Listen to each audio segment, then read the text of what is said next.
The agency problem. So what we're going to talk about here, the agency problem is the problem that management does not act in shareholders' interest. That is to say, management does not maximize shareholder wealth. So this is a huge topic. You know, it might not seem it, but you can write your dissertation here. There's a lot here. I'm going to try in 3 to 5 minutes talk about some, the most salient points here and tell you, what's going to be on the exam. But so when we talk about the agency problem, right, we talk about agency costs. So agency costs are manners in which management lowers the stock price, right, by not maximizing shareholder wealth. So sometimes they're classified into direct or indirect costs. So one of the things you can think of here, I'll talk a little bit about this later, but like excessive compensation for management, a lot of trips and the corporate jet, also auditor costs, the costs that I have to pay auditors to make sure management is telling me the truth. So these were all our direct cash payments, so they would be direct agency costs. But some of the biggest costs, some of the biggest effect on shareholder value would be under what we classify as indirect costs. So this would be management does not take a net present value, a project that would increase shareholder wealth, right? Management doesn't take this project because they're worried they'll be fired if the project doesn't work out. So the idea here is it could be a risky project. Taking it will increase the stock price, but management doesn't do it, right? Because they're worried about their job security, right? Another example would be managers, and we saw this a lot in the 80s, will form conglomerates, right? So the idea here is I'm General Electric and I'm going to start buying up light bulb and airline, aircraft engine, firms, and I'm going to start a credit card operation. I'm going to acquire a lot of different firms across a lot of different industries, right? We can't say for sure why they do this, but a side effect of doing this is your firm gets bigger. If your firm gets bigger, your pay goes up. CEOs your pay is set by firms of similar size, and also the larger your firm, the more well known you are, just generally, right? So you get to be, I think the CEO of GE was actually Obama's job czar. So there are benefits to being a CEO of a larger and larger firm, right? So these would be, sort of indirect agency costs. They lower shareholder value. Management is doing something to help themselves and not simply increase the stock price. All right, so now one thing to keep in mind is agency costs always exist, right? So whenever you separate ownership and control, there's management will always focus a little bit on themselves, right? We'll talk about how much they can focus on themselves and enriching themselves, and what are some remedies. But one thing, it's always there a little bit. And if you want to, so starting to say, okay, can we see agency costs and agency problem in the wild, right? So again, I gave the example of GE forming a conglomerate. One that the text mentions, which I don't really want to talk about too much, but it will be CEO compensation. So then it goes into the question of, are CEOs compensated too much? One thing I figured I'd bring up here, if you want to see the agency problem, think about the title chairperson and CEO. So what we have here is we have shareholders, right? Shareholders, right? So, think of what this title means, right? So we have shareholders, right? Shareholders elect the board of directors, right? The board of directors oversees management. Board of directors also sets CEO pay. So what if I make the CEO, right, also the head of the board, right? So, CEO, I'm just going to say, chair. Probably that says chair, CEO. So make these the same person. So the CEO is the head of the body that sets the CEO's pay, right? Is that going to lead to an agency problem? Probably. And there is evidence, right? So this is what financial, some researchers do in this field. So, and I can't say for sure, but I can say there is some evidence that when CEOs are also chairperson of the board, they're paid more, right? This is a tricky econometric thing to figure out. You have to control for the size of the firm. You have to control for a lot of other effects. But the idea is, what we can say is these are paid more than if they're just CEO, right? So we might be seeing an agency cost there. But think of that. That's pretty clear, obvious conflict of interest. head of the oversight body is also the head of management. All right. Now the text again goes into, I'll just mention this, because anything here is kind of highly politically charged. Sometimes you'll see, our CEOs pay too much. And somebody will come on and say, in the text might say, shareholders should be able to pay CEOs whatever they want, right? This is I guess what we call like a red herring argument or straw man. So the idea of this is, in actuality, no one is suggesting that shareholders can't pay the CEO whatever they want. Everyone agrees on that. The relevant question is here, do shareholders have the appropriate ability to set CEO pay? And as an example of this, and so I'll give you, this is going to be an assignment, dealing with this, but I'll also give this to you as something to think about. In 2014, I linked to a proxy statement where Apple gave shareholders. A proxy statement is where it lists who's the ownership of the firm and what we're going to vote on in the annual meeting. The shareholders of Apple were going to vote on a non-binding, see if I can get this right, it was a non-binding advisory resolution on CEO pay. Right, so you're right there. So shareholders are giving a non-binding advisory vote. So there are real and systemic structural laws that inhibit shareholders from really being able to set CEO pay. So that's how you should start looking at it. Don't look at whether they're paid too much. If you want to actually look at this issue, look at is there anything inhibiting shareholders from exercising their ability to set CEO pay? And you can also look at foreign firms that are similarly CEOs of companies in China are paid much less for similarly sized companies. So that's how you want to approach it. No one disagrees with the fact that shareholders should be able to pay the CEO whatever they want. So the question here is, we're just going to talk about briefly, what are some of the things that inhibit shareholders? And this is because this is very relevant to today's markets. And once we talk about this, you're going to see, and I'll tell you, it's kind of like an exam question. We're going to see in the news this sort of tension played out. But so one thing we know, right? One thing that is pretty clear to us is that the more dispersed the ownership, the less, the worse the agency problem, right? The more concentrated the ownership, the less the agency problem, right? So lower agency costs. So why? Well, think about it this way. I'll just take Apple, for example. Let's say I have $1,000 worth of Apple, right? Now I'm a shareholder, so I should read,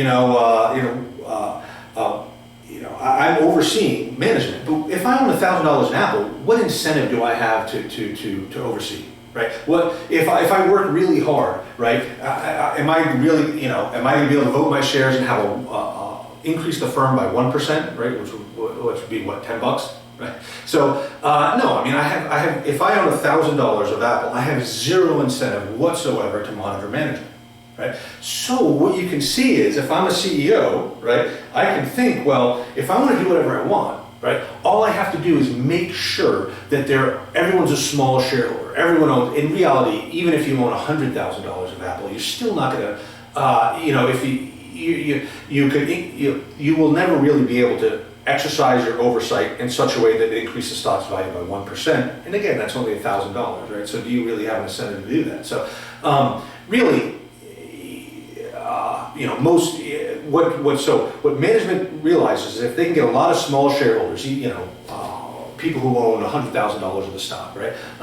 Then none of their shareholders will have the incentive to oversee them. So they're pretty much free to do what they want. So now, conversely, right?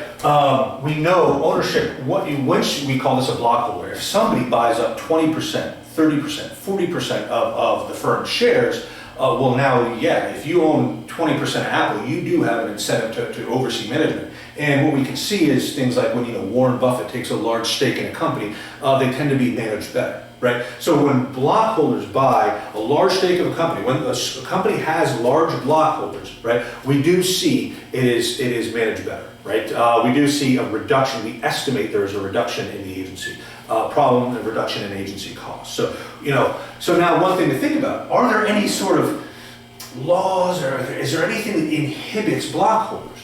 Well, yeah, if you're familiar with Schedule 13Ds, right? So now one thing, so exam question, might be something like block holders lessen the agency problem, right? So we think that the existence of block holders will lessen the agency problem, right? So that might be an exam question. This won't be on the exam, but just as an example of things that we see, a Schedule 13D with the SEC, if I buy up to 5% of a company and I intend to be an activist investor, I have, I think it was 10 days, so once I hit 5%, I have to file a Schedule 13D with the SEC telling everyone this is how many shares I own and this is what I'm going to do. So what a firm will generally tend to do is if I want to be a block holder, I'll buy up 5%, and then once I trigger that, then I have to buy furiously to buy as much as I can in the remaining 10 days, and then I have to file the Schedule 13D, and then I have to tell everyone, hey, I want to, acquire the company, I want to be an activist, right? Which will tend to increase the stock price. So this effectively makes it more costly to be a block holder, right? So yeah, we do see, things like that. And that's not saying Schedule 13Ds are bad. I'm just saying one effect of them is to make it more costly to be a block holder, right?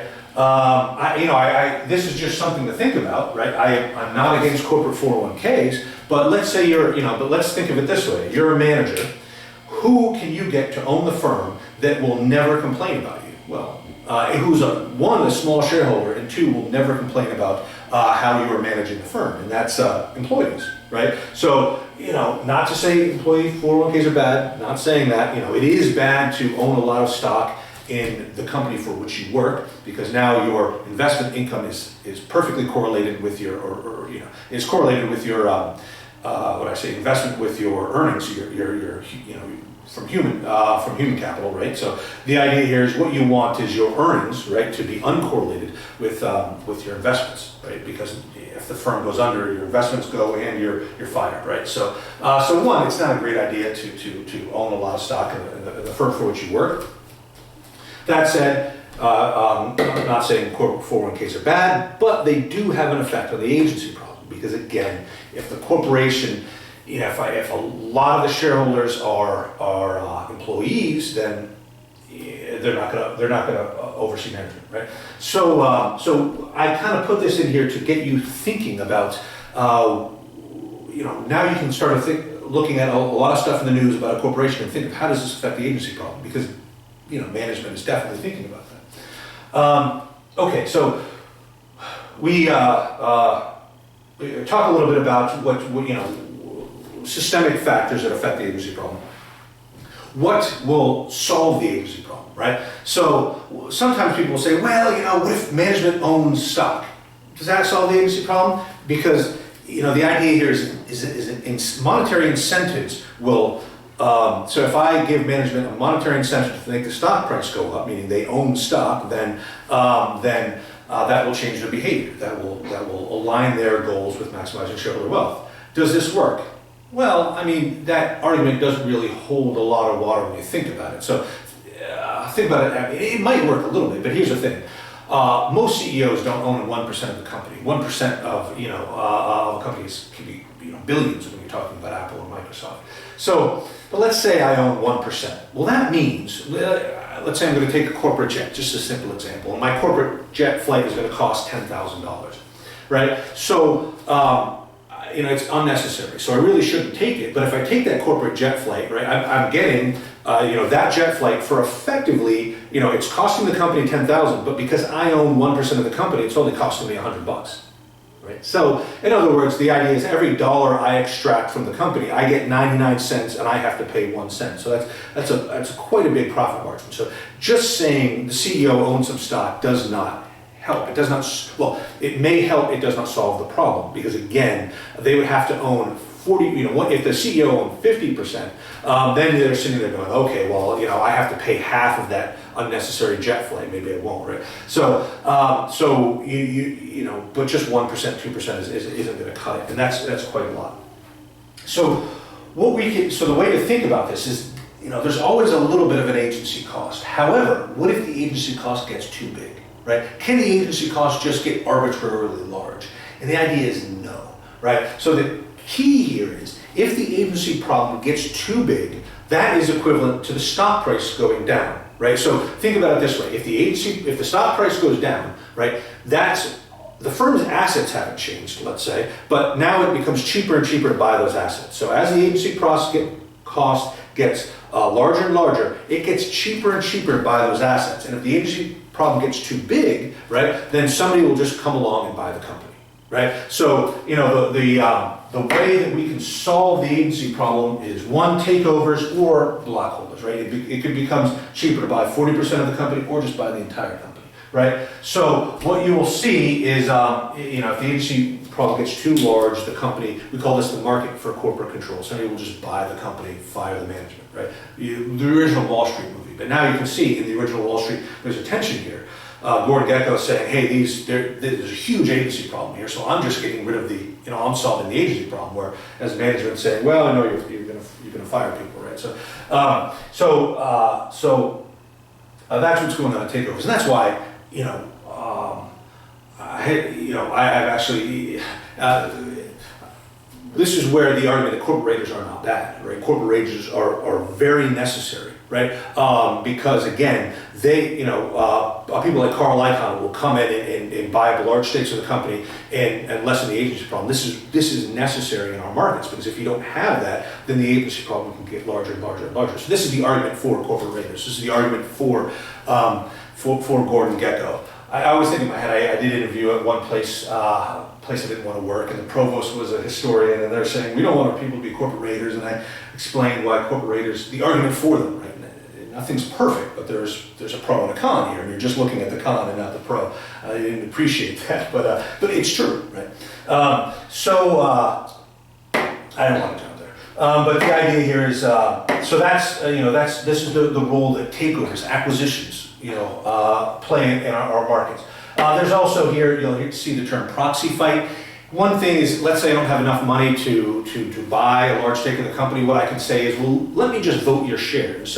And that's called a proxy fight, where I just try to vote other people's shares to maybe get rid of some of the board of directors. So now the fight here is, if I want to vote your shares, I have to try to figure out who you are and ask you, and the corporation doesn't want you to figure out who the other shareholders are. So I go to mutual funds and so forth, because which reminds me, one thing to keep in mind. Let's say you own an ETF, right? Like I own SPY, all S&P 500 firms. I don't vote those shares, right? So I'm not voting. I own, all 500 companies, but I'm not voting their shares.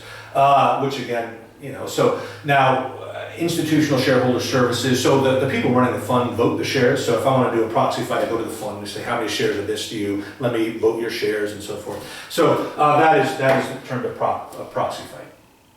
Good. So in sum, this went a little longer than I wanted, but in sum, agency problem always exists, right? We, to some level, we don't have any bulletproof way to make sure the agency problem is really small, but once it gets too large, we do have a bulletproof way to make sure it doesn't get so big. So the agency problem is always there, but we can make sure, so long as we're allowed to, we don't hinder the ability to buy blocks of companies, 20, 30, 40% or the entire company.